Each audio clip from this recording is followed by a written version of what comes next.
Shalom and welcome to another in our series of podcasts from Temple Beth Am, a dynamic center for conservative Judaism in Los Angeles. This is a recording of Rabbi Avi Havivi's weekly Siddur class. We tend to think, when I say we, I don't know, maybe that just means me, okay? Many people, I think, tend to think of the bracha is sim shalom, and there's this thing that the Chazan does in the repetition, the priestly blessing, which is stuck before sim shalom. That's actually the backwards way of thinking about it, probably. We know from the Mishnah sources that at Second Temple times, in the daily morning ritual, the conclusion of it was that the Kohanim would bless the people. It just says bless the people. We assume they bless them with the triple blessing from the Torah. And then, so the priestly blessing was at some point in Second Temple times, the conclusion of the morning ritual. This is, probably long before the Amidah existed as a prayer. So then, once the Amidah was constructed sometime in Tannaitic times, we don't exactly know when, it concluded with the priestly blessing and a paragraph which was an expansion on the priestly blessing. So when we look at the wording of it, what we'll see is Sim Shalom is probably an expansion of Birkat Kohanim, the priestly blessing.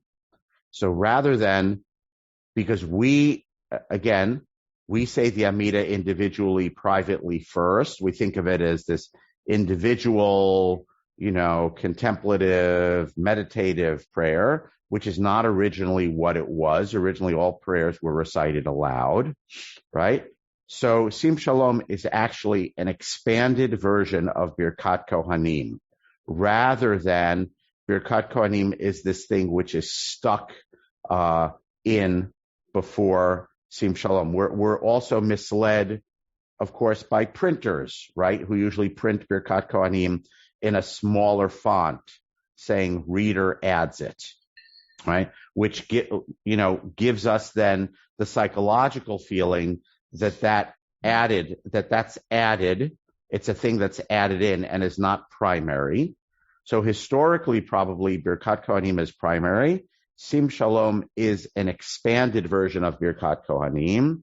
We know that there was a point in Talmudic times where Birkat Kohanim was recited in Eretz Yisrael, but not in Babylonia. And then it evolved that the Chazan was allowed to recite Birkat Kohanim. The Chazan was allowed to recite Birkat Kohanim, although there are differences for, I assume most people here have seen Duchening, official Kohanim doing the priestly blessing at least once in their lives, but there are a number of differences in how it's recited between when the Kohanim say it and when the Chazan says it.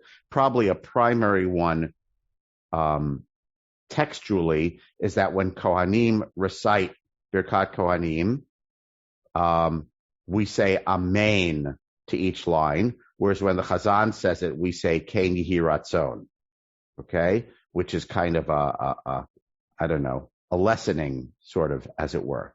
And just to mention, Birkat Kohanim in the diaspora, although it differs in different communities, but the mainstream Ashkenazi tradition is Birkat Kohanim, or what's called in Yiddish Duchening, from the word Duchan, because Duchan means platform. The Kohanim would ascend to the bima.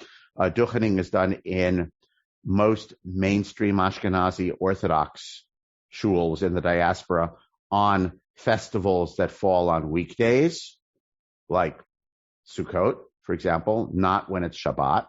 In Israel, it's actually recited every morning. Okay.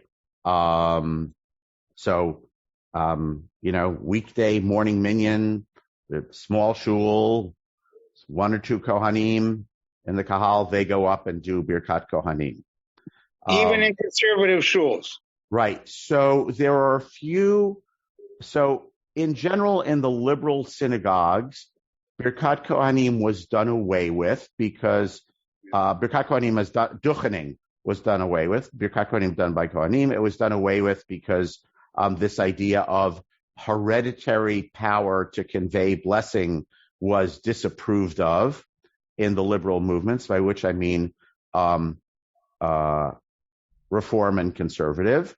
I know there's some, I davened once in a conservative shul in Sharon, Massachusetts, that does Birkat Kohanim, and they never lost it. They never stopped doing it.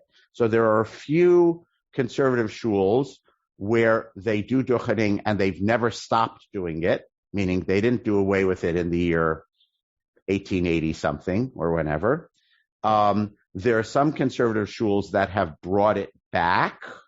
And, I assume Masorti shuls in Israel. I don't know if all Masorti shuls in Israel do it. Maybe you can tell us, Larry.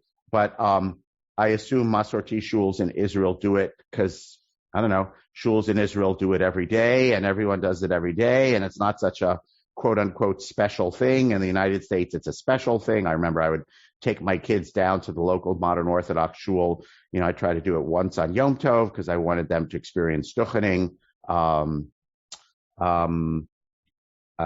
Israel, it is less of a, when I say special, I mean time, not done very often. That's what I mean by special. And so I'm assuming that's why Masorti shuls do it. Larry, do all Masorti shuls do it in Israel? I doubt it.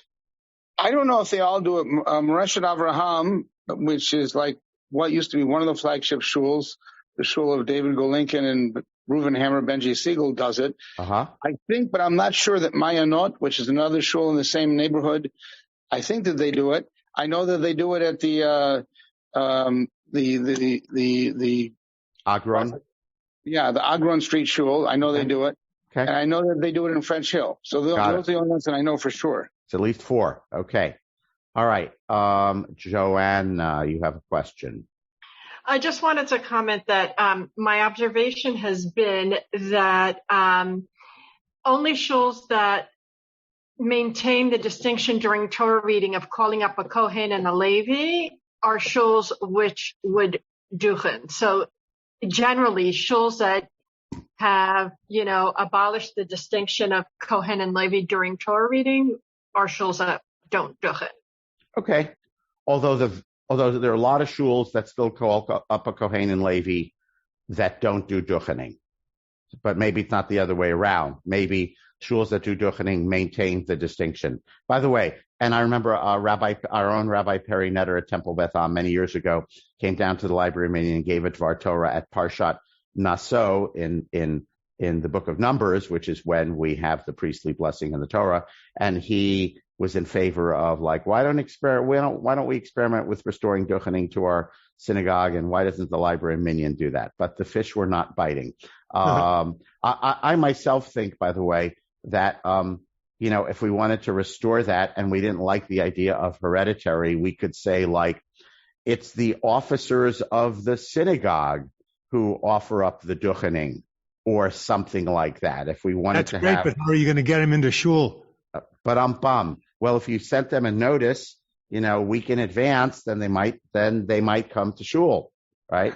If you wanted to say, well, we want to have, a leadership class that conveys God's blessing to the people, but we disapprove of the idea of a hereditary leadership class, because we're Americans and we're democratic and all that stuff. Then there would be ways of doing that. But we're not going to talk more about that right now because I do want to come back to the text. Okay? So Sim Shalom. Can I make one more comment? In a moment. So Sim Shalom is actually an expanded form of Birkat Kohanim, rather than Birkat Kohanim is a thing that is in small print that is stuck in before Sim Shalom. Okay, Michael? I was going to say that another difference between duchening and when the Chazan does the prayer is that during duchening, the Chazan says each line first. Yeah, well, there are many differences. Right. We're not going to enumerate all the different, there are many differences. Right. But the one I want to highlight is when the Kohanim do it, which means I'm going to put it in air quotes, it's for real. Then we say Amen. And when the Chazan just says, well, this is a thing that the Kohanim do or did, which means it's sort of one step removed, then we say, Ken Yehi Ratzon, may it be your will. Jonathan, we're on page 43 in the Slim, page 120 in the Sim. Okay. I don't think I want to talk. I feel like, we've had multiple classes in the past on Birkat Kohanim, so I think I don't want to talk too much about it. It's clear that it is something that, particularly when we're recited by the Kohanim, was something that was experienced to have real power of blessing. It's highly unusual literarily. The first line has 3 words. The second line has 5 words. The third line has 7 words, 3, 5, 7. The first line has 15 letters. The second line has 20 letters. The third line has 25 letters, 15, 20, 25. We know there are all sorts of, number things in the Bible that are meant to be literary markers. So it's clear that Birkat Kohanim is highly, I'm just going to say, structured and intentional. We also know in terms of it being seen to have some sort of, don't take me out of context on this, quasi-magical power. We know that there's a very close version of Birkat Kohanim that was dug up from, I think, 2 amulets, little metal amulets that were buried with people when they died in First Temple times. It's a long time ago. So that means there were people in First Temple times who wanted to be buried with their amulet of Birkat Kohanim, or at least something that's very, very similar in wording to Birkat Kohanim. Meaning, going way back, this is something that was seen to be a powerful formula. Okay, so Yivarechecha. So let's just I don't want to dwell too long on the interpretation of every word, because I do want to go on to Sim Shalom, but just pay attention to the words. Yivarechecha Hashem v'yishmerecha. May Hashem bless you, and Yivarechecha usually connotes giving you stuff, and usually that means abundance. And since our ancient Israelite ancestors were small peasant farmers, abundance doesn't usually mean money in the bank or cars in the garage. It usually means food, produce, crops. Okay? So the bounty, the word tuv in biblical Hebrew usually means a economic bounty of food, crops, and flocks, right? Wealth was crops and flocks. That was it, pretty much. Mm-hmm. So may God bless you, that is to say, grant you stuff, but again, stuff is not money or cars, v'yishmerecha, and guard you. And the usual interpretation of yishmerecha is that Yivarechecha is positive, giving you stuff, and Yishmerecha is protecting in the sense of not have the stuff taken away from you or allow you to enjoy the stuff. Okay? So let's just say, may Hashem give you abundance and protect you so that you enjoy it or derive benefit therefrom. That one's easy. Yeah, then it gets harder, more abstract. Ya'er Hashem panav elecha v'chuneka. May Hashem literally illuminate. May God shine God's face at you or to you and be gracious to you. Chen. Chen and grace, there's a misconception, as Rabbi Shai held of Yeshivat Hadar always says. There's a misconception that grace is a Christian concept. There's plenty of grace in classical Jewish theology. Grace means give you things that you don't deserve, right? When I give you stuff, not because it's owed to you, not because you've earned it, but because I'm being kind or loving, that's what chen is most of the time, okay? So may God shine God's face toward you and give you more than you deserve. It's kind of a way of translating it.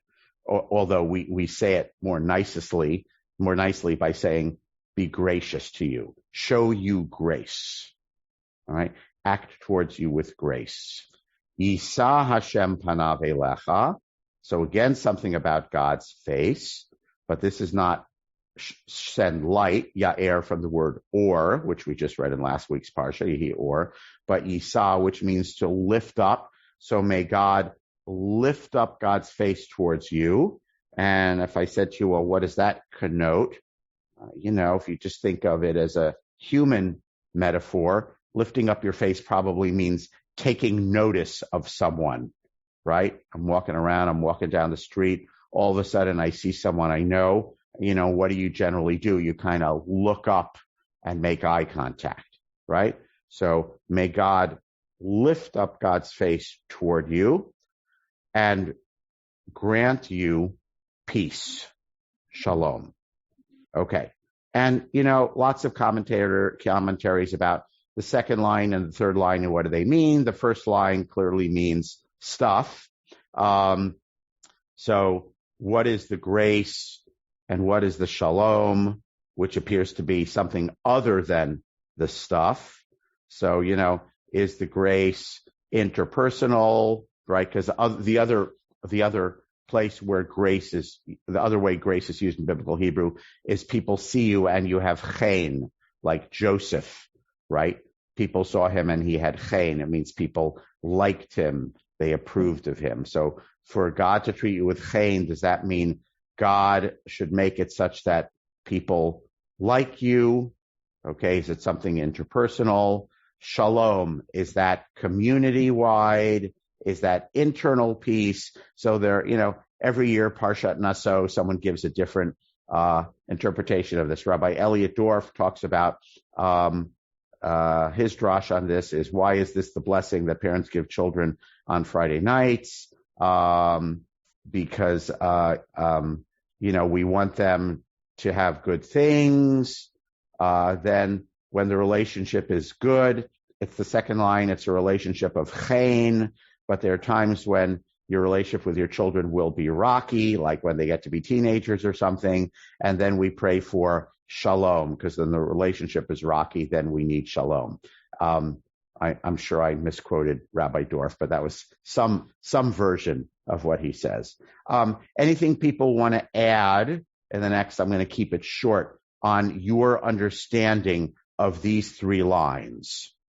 So feel free to say, I think, or I heard, or whatever. Please keep it lean. And then we're going to go on to Sim Shalom. Comment? Jeff?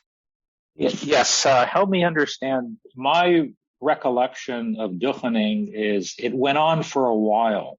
Nah. And you mean in time? No, I remember it was more lengthy than what we're seeing here. Is this a subset? Okay. So I'm going to be brief about it. So okay. It doesn't go on for really long. You must remember it from some time when you were impatient and bored. It's not that long. So the Kohanim come up, in brief, in shuls that do Duchening after Kedusha in the repetition in Musaf. Okay. It's only done in Musaf. No, that's not true. It's done in Shachrit in Israel. In the diaspora, it's only done on holidays, festivals that fall on not Shabbat, and in Musaf, in the Chazan's repetition of the Amidah, after Kedusha, the Kohanim and the Levi'im go out. The Levi'im wash the Kohanim's hand. They come in. They ascend the bima without their shoes. They make sure to wear slip-off loafers that day, not shoes with ties, to make it easier. They come up. They they say a bracha, okay? Also, in some Siddurim, there's a different version of Ritzei, 2 blessings before. So there are various Siddur changes that the Chazan makes, right? The Kohanim say a bracha, which is Baruch Atah Hashem Eloheinu who commanded us to bless your people Israel. Kohanim wear they make the Spock hand gesture, which I'm not going to make because I'm not a Kohen. They also wear their taluses over their head and over their hands, so their hands can't be seen. People in the kahal also put their taluses over their head because they're not supposed to look directly, although you are actually supposed to be facing the Kohanim. You're not supposed to turn away. The Chazan leads the Kohanim line by line. The Chazan says, Yivarechecha, softly, Yivarechecha. The Kohanim go, Yivarechecha. And then in some shuls, in each line, before the last word, the Kohanim sing a little yai-dai-dai melody, right? And in some, if you look at like the Art Scroll Siddur, then there are all sorts of verses we and the Kahal are supposed to be saying while the Kohanim do the blessing, which I want to say most people don't do that. Whatever. The Orthodox shuls that I've gone to see Duchening, most people don't do that. So yes, Jeff, it's longer. It's not super long. It's like, I don't know, a minute and a half instead of 15 seconds. Yeah. But if you're a kid, it probably seems long. Okay. Long and a little, I remember you weren't allowed to look at them. Not allowed to look. Correct. Being a little scared as a kid. Correct. All of these, I'm going to say, again, the Kohanim cover their head and you cover your head. And if you're a kid, sometimes you come under your father's talus. In Italy, apparently in Rome, I've been told, the women come down from the women's gallery and the whole family gathers under the father's talus during Birkat Kohanim. Haven't seen it, but this is what I've been told. And so, yeah, there are various practices around it, customs that I will say enhance the sense that this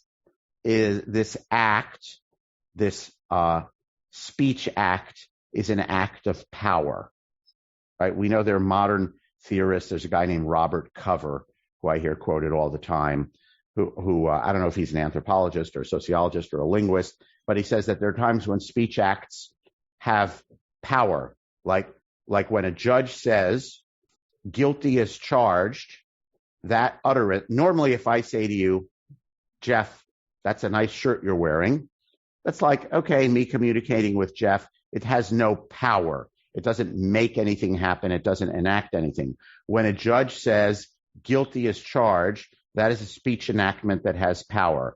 When two people are in front of a justice of the peace and he says, do you take this man, and you say, I do, that's a speech act to have power. Or in Jewish, when a man says, Hareyat Mekudeshet li b'tapa'atzo, and puts a ring on a woman's finger, meaning there are certain speech acts that aren't just communicative, but actually effect or make something happen. And of course, magical formulae are like that also. They're speech acts or, like spells that are believed to actually make something happen. They're not just languages communication.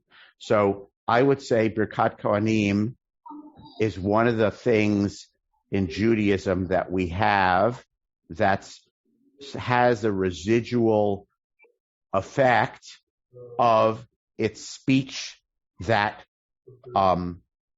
does something. What it's supposed to do is what the book of Bamidbar says it is, which is convey God's blessing to the people. Right? That's why we do it on Friday night with our kids or at certain other circumstances.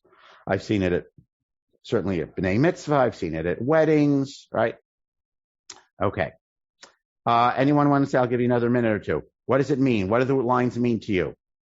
Feel free to jump in. Okay. No one wanted to jump in. That's fine with me. All right. We can come back to that. So then we have an expanded version of Sim Shalom. Sorry, an expanded version of the priestly blessing. So in other words, when prayers were composed, right? Someone composed a prayer which communicated some of the ideas of Birkat Kohanim in a somewhat expanded essay form. Okay. Sim God. We're talking to God. Sim Shalom Tova Uvracha. Ba'olam, I believe, is added in many liberal Siddurim. I do not believe it is in any traditional Siddurim.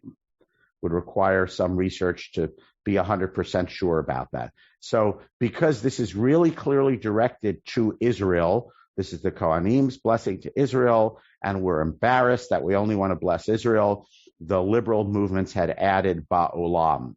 Some of them are Sim Shalom Ba'olam Tov Avracha. Some of them are Sim Shalom Tov Avracha Ba'olam. Okay? So for the moment, let's leave out Ba'olam.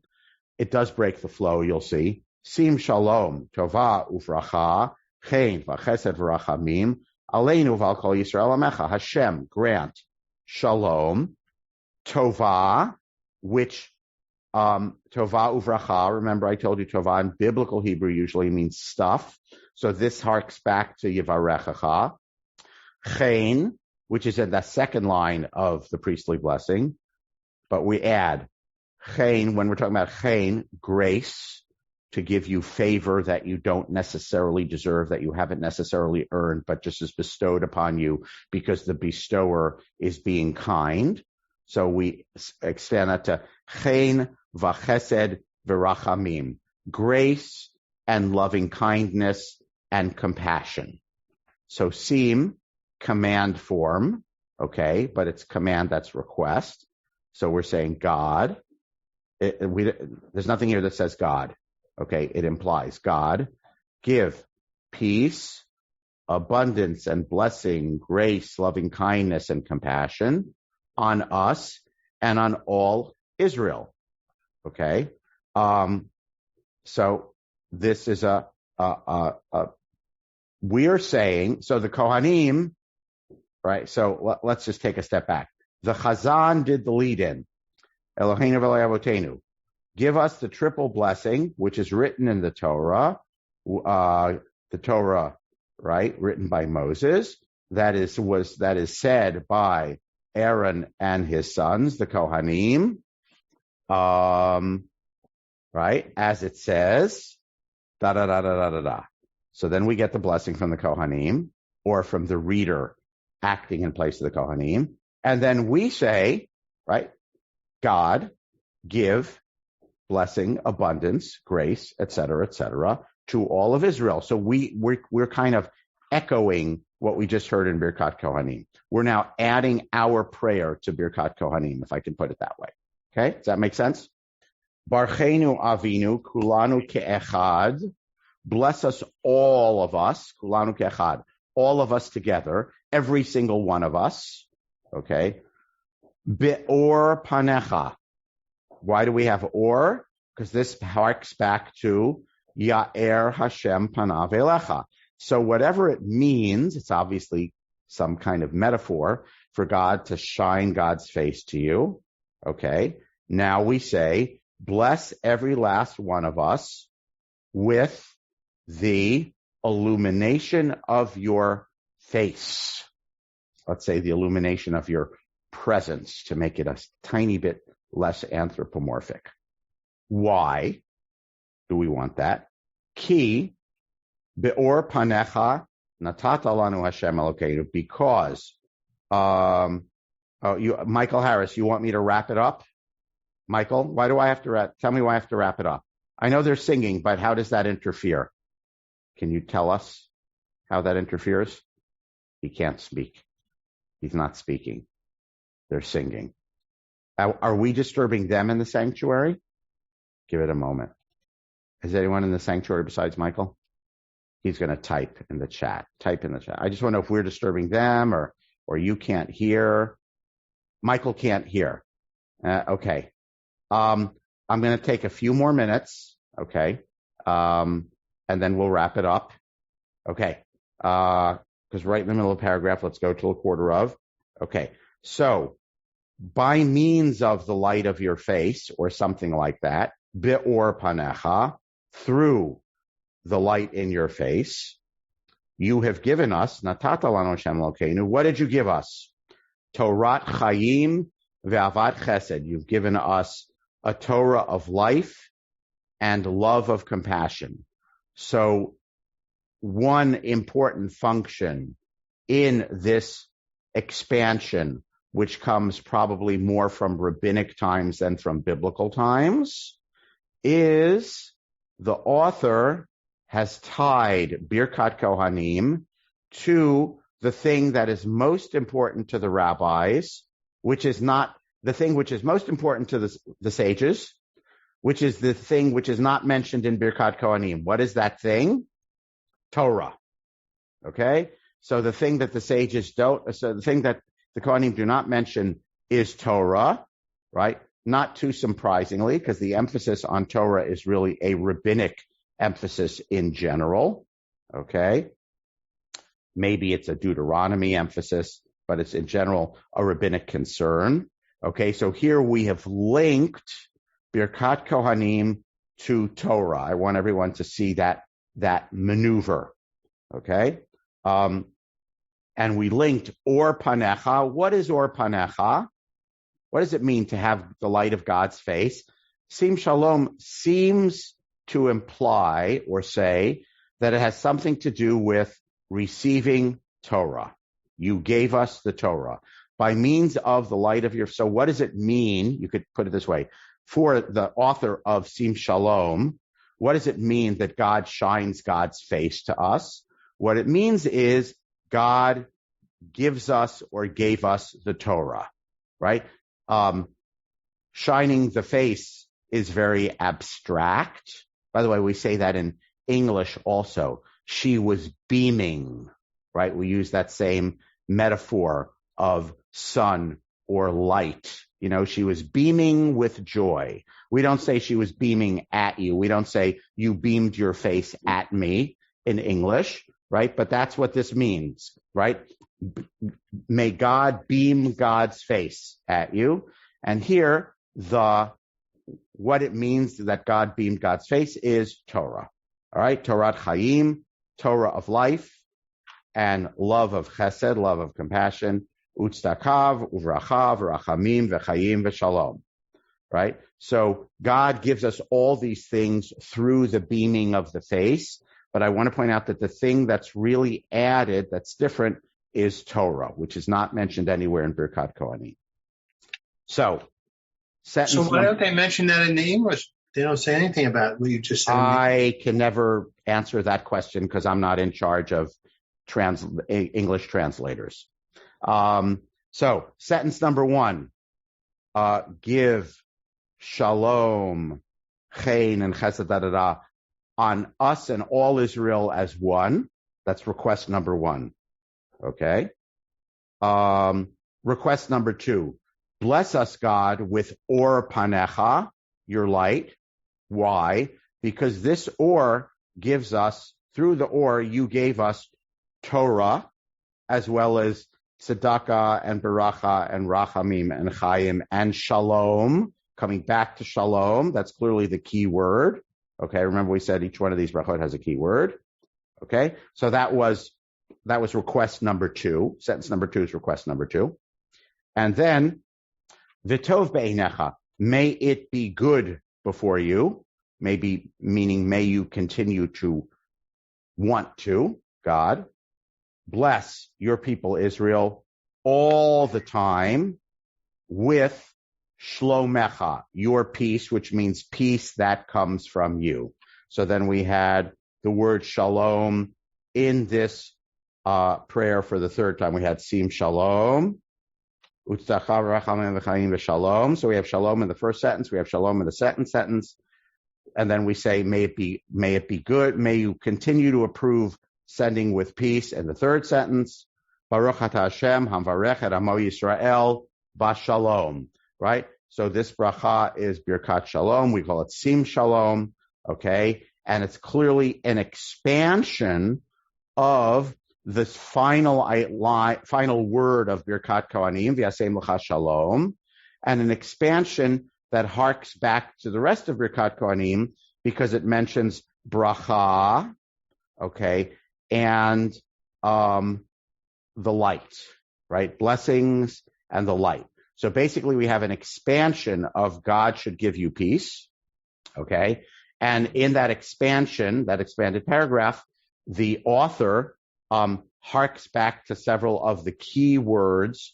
We had bracha, or, panim, chen. Okay, so we had all of those important words from Birkat Kohanim, which are brought into this bracha. Okay, it's it's actually 14 of. So to be merciful to Michael Harris, who is hearing 100 school children singing in the main sanctuary, we're going to stop for today. God willing, we'll meet next week, and we'll pick up the thread here with comments on Sim Shalom and the priestly blessing. We'll talk more about it next week. I'm going to stop now and say, everyone, be Torah, learn Torah, have a good day, a day of Shalom. You have been listening to another in our series of podcasts from Temple Beth Am, a dynamic center for conservative Judaism in Los Angeles. If you enjoy these podcasts, we invite you to write a review on the Apple Podcast site or wherever you get your podcasts. For more information about Temple Beth Am Los Angeles, go to tbala.org.